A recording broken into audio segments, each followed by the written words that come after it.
Guys කටාරලා ජීවත් වෙන ගොඩක් මුස්ලිම් කට්ටියගේ ඩ්‍රීම් එකක් තමයි මක්කාවට උම්රා හරි හජ් හරි වන්දනාවක් ගිහිල්ලා එන එක. ඒත් ගොඩක් කට්ටිය යන්නේ නැහැ. ඒකට හේතුව තමයි යන්න දන්නේ නැතිකම. කොහොමද වීසා ඇප්ලයි කරන්නේ? ට්‍රාන්ස්පෝර්ට් කොහොමද? ගිහිල්ලා ඇකමඩේෂන් එකක් හොයාගන්නේ කොහොමද? කොහෙද විසිට් කරන්න ඕනේ? කවුද අපිව ගයිඩ් කරන්නේ?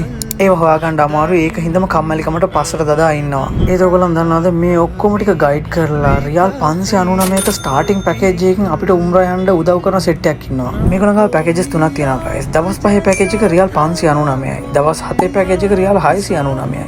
දවස් 10 පැකේජ් එක රියල් 799යි. හැබැයි මේ ගාන විසා ෆී එක නැතුව guys. මේකට ඉන්ක්ලූඩ් වෙනවා comfortable transportation, hotel accommodation, historical ziyarat places ගොඩකට විසිට් කරනවා. ඒ වගේම තමයි හොඳ වෙල් ගයිඩන්ස් එකක් දෙන ඉමාම් කෙනෙකුත් එනවා. මේගොල්ලන්ගේ බස් සතියට 3 පාරක් විතර මක්කාවට යනවා guys. Monday, Saturday, Wednesday. ඕගොල්ලන්ට ඕන දවසකට බුක් කරගන්න පුළුවන්. මම මෙතන කන්ටැක්ට් කරන්න ඕන නම්බර්ස් එක දාන්න. ඕගොල්ලන් ඒගොල්ලන්ට කතා කරන්න. ඒගොල්ලන් ඔක්කොම සුපිරියටම කියලා දෙයි කොහොමද ගිහිල්ලා එන්නේ කියලා. ඉතින් ඔයා දන්න ගොඩාක් පව් වැඩ කරන කතාරවල ඉන්න මුස්ලිම් යාළුවාට ෂෙයා කරලා කියන්න මක්කාවට හරි ගිහිල්ලා පිනක් දහමක් කරගන්න කියලා මැරෙන්න කලින්.